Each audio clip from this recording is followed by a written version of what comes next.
soal tes DNA itu tahunya dari Ibu Budi. Ya. Ibu Budi yang mau komunikasi. Ibu Budi yang berkomunikasi dengan saya. Karena pesan itu memang diteruskan, tapi kan kita tidak pernah tahu pesan ini diteruskan dari mana, ya kan? Walaupun dia sounding ya, Pit Pagau sendiri yang menulis. Ya, tapi yang saya lihat bacaannya diteruskan gitu, tidak atas nama Pit Pagau, gitu.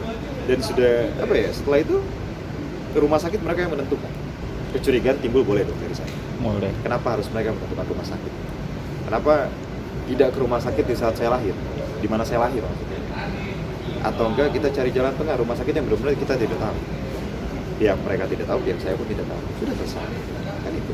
Ibu Budi bilang kalau misalnya segmen-segmen yang dari Mas ini semua bohong gitu. Ya, kalau dibilang bohong, ya itu wajar. Apa namanya, persepsi beliau. Karena beliau tidak hadir pada saat dari awal sampai saat ini. Saya bertemu dengan Pit Pagau pun hanya saya berdua, tidak ada Ibu Budi, dan dia pun hanya mendengar dari sebelah pihak. Saya memberi penjelasan pun juga akan ditakal dengan beliau. Kan itu. Maksud saya ini masa lalu, saya tidak menyinggung masa lalu, saya hanya mencari hak saya sebagai anak, bukan untuk meminta harta atau apa. Tidak. Saya bisa cari uang sendiri, saya bisa cari penghasilan sendiri. Saya masih muda, saya masih punya pekerjaan.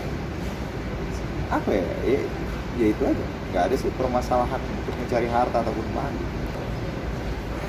2020, 2019 saya lupa itu akhir tahun.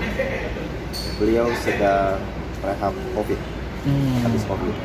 Itu pun saya dapat dari teman saya di Bandung, karena beliau dekat sama Papi Bandung. Dikasih sama beliau malam. Pada saat menghubungi pun juga saya tidak langsung memanggil Pak, saya manggil Om, apa kabar? Lagi sibuk apa? Dibalas schedule sama beliau.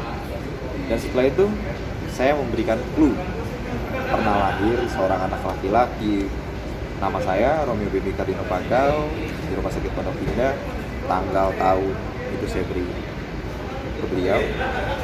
Ya sekarang dari sini saya berpikir ada yang salah. Kalau memang pada kenyataannya saya memang bukan anak, kenapa pada saat saya memberikan clue dia langsung membuat schedule untuk pertemuan?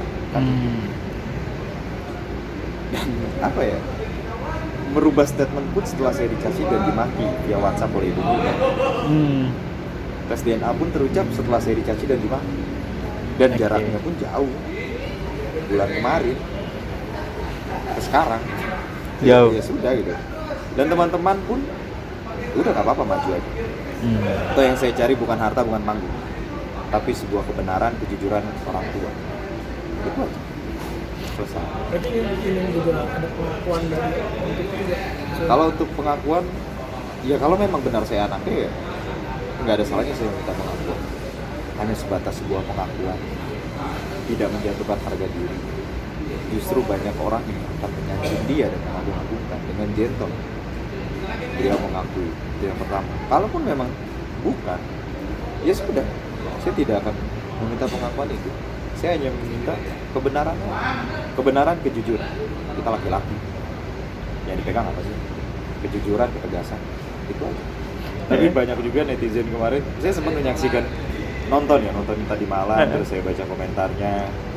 Ya memang ada juga yang berstatement, ayo siapa yang cari panggung? Yes. Loh kenapa seperti ini? Kok nggak punya hati nurani gitu? Loh kan si ibu bukan bagian dari pisahnya, kenapa harus angkat bicara? Loh kok si ibu merasa jadi korban? Yang ada merasa jadi korban kan bukan si ibu gitu. Iya. Karena saya bilang, ya saya hanya membaca. Dan ada beberapa juga kan yang ngirim DM, ngasih semangat, doa. Saya bilang, sudah. Yang penting doakan terus yang baik aja. Nggak perlu kita membalas, apa ya? Ya lu siapa tuh, dengan keras nggak perlu. Gitu. Kita hidup udah punya algojo masing-masing. Apa Tuhan tidak tidur saya bilang. Benar. Benar ataupun tidak ya udah yang penting itu kebenaran, itu jawaban yang saya cari selama ini gitu.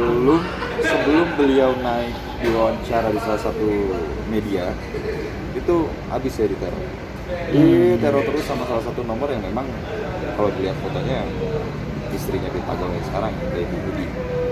Lalu chat-chatnya itu ya apa ya? Dia mencaci, memaki, yang bilang ambil bapakmu, saya sudah tidak mau urus bapakmu, saya siapkan mobil pick up. Itu yang pertama. masih saya simpan dengan rapi, masih saya balut chatnya beliau dengan saya, tidak ada yang saya hapus, tidak ada yang saya edit, sama sekali tidak. Ya ini buat bukti. Kalau saya dibilang kurang ajar, tidak ada chat saya yang begitu sangat kurang ajar kok dia. Justru dengan sopan dan santun, saya bilang dengan menundukkan kepala dan membukakan badan saya memohon maaf karena ibu apa ya tidak mau melibatkan ibu. Intinya itu. Ya sempat saya berpikir seperti itu. Cuma kan saya pribadi pun jujur sekali lagi dan berkali-kali saya bilang masalah hak waris. Kalaupun saya memang benar nanti setelah tes DNA adalah anak yatim pagal, saya tidak memikirkan hak waris, Mas. Yang saya pikirkan satu status, yang kedua, boleh nggak sih gue merawat bapak gue? 27 tahun gue nggak pernah ngerasain kasih sayang ayah. 27 tahun gue nggak pernah merawat yang namanya ayah. Seperti apa sih ayah itu? Seperti apa sih seorang bapak ini? Itu aja, simple, nggak lebih, nggak kurang. Harta yang bisa dicari sendiri, Mas. Nggak perlu lewat beliau. Saya tegaskan itu. Saya punya kaki, saya masih normal, saya masih sehat. Istri saya masih ada. Kalau saya nada ke orang tua ya untuk apa gitu. Ya malu sama istri aja bisa kerja dengan kondisi hamil, masa saya nggak bisa gitu.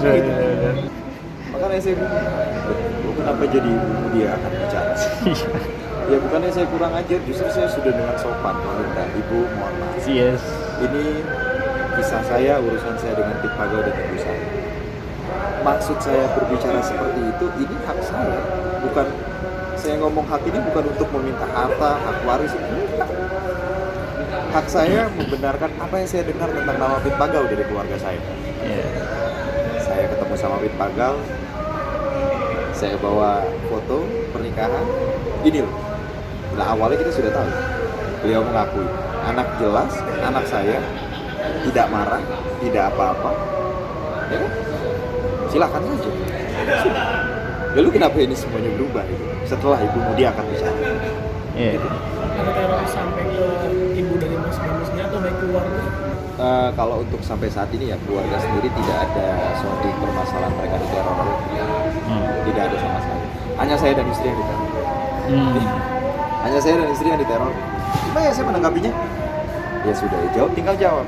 Gitu. Ya karena memang beliau bukan yang bersangkutan. Karena tujuan saya, destinasi saya 27 tahun itu Pit Pagal. Yang kedua adalah status saya. Anak siapa sih saya? Kan gitu. Korban orang tua dong. Ya gitu aja. Marah enggak saya? Benar Mas soal ibu Mudi yang melaporkan Mas Bumi sempat baca atau sudah ada? Saya tonton semuanya, sebelumnya pun memang ada penulisan seperti itu. Yang tadi saya bilang chatnya itu diteruskan. Saya tidak tahu itu ketikan siapa. Karena kalau ketikannya Ibu Mudi, ya nanti bisa teman-teman lihat sendiri ketikannya. Ya saya bilang ya nggak jadi masalah. Toh setelah tes DNA, kalau hasilnya benar, saya tidak akan menuntut balik. Saya hanya akan mengucapkan kata terima kasih dengan Pit Pagal. Dan saya tidak akan menggunakan nama Pit Pagal. Dan saya tidak akan memanggil dia Papa. Batin saya sakit dan bergila. Kalau memang pada kenyataannya tes DNA itu menghasilkan saya benar anaknya beliau. Tapi kalau memang hasil tes DNA-nya itu tidak benar, saya ikuti prosesnya. Apa yang mereka buat dengan tegas, tanpa mengelak, saya maju. Ya, di belakang saya tidak penawaran pengacara banyak, nggak ada. Karena saya menganggap ini bukan kasus, ini sebuah kisah. Tidak ada yang dari saya, istri saya, keluarga saya, ini bukan kasus. Bahkan mereka pun yang menawarkan, Mas, maaf ini bukan kasus. Saya tidak sedang memperjuangkan harta warisan. Saya memperjuangkan hak saya sebagai anak. Kasih sayang seorang ayah, kasih sayang seorang anak ke orang tuanya dan tidak sebaliknya. Itu aja.